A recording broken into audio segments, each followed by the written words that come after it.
He's declared a 3-month state of emergency in the affected provinces. I'm joined now by Dr. Afshin Shahi, Senior Lecturer in Middle Eastern Studies at the University of Keele. Thank you very much, Dr. Shahi, for joining us here on the programme. We've been talking here today about the complexities of the situation, especially in Syria. The situation between the two countries couldn't be more further apart. Turkey does seem to have some kind of organised plan, but for Syria, it's a completely devastated situation.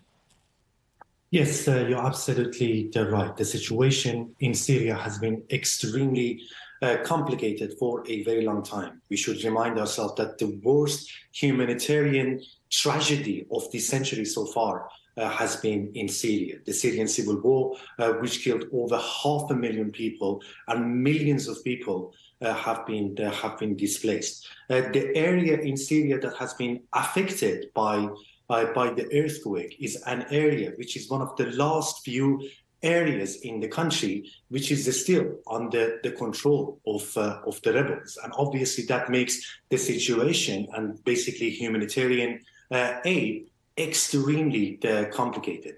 Most of the area that we are speaking is under control of Hayat Tahrir al-Sham, which has some kind of connection to Al-Qaeda, despite the fact that they don't want to acknowledge that historical connection, but they still make life extremely difficult for the residents in this area. And the rest of the area are controlled by Turkey-backed militia. So you only have to imagine the situation. The country has been going through more than a decade of warfare until today, despite the fact that we no longer hear much about the Syrian conflict in the international news. This specific area is constantly targeted by the Syrian regime, even by the Russian planes. The infrastructure is effectively non-existent. I mean, even before the earthquake, there was very few kind of hospitals available in the area. There are serious energy shortages, electricity shortages, gas shortages.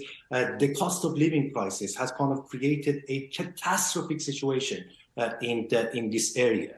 Even before the earthquake, about 91% of the people who live specifically in this area dependent on international aid for survival, and there is only one border crossing available for humanitarian aid. So if you add all these pictures together, if you add all these points together, we see a catastrophic situation at the moment in the northwestern area of Syria, unfortunately. What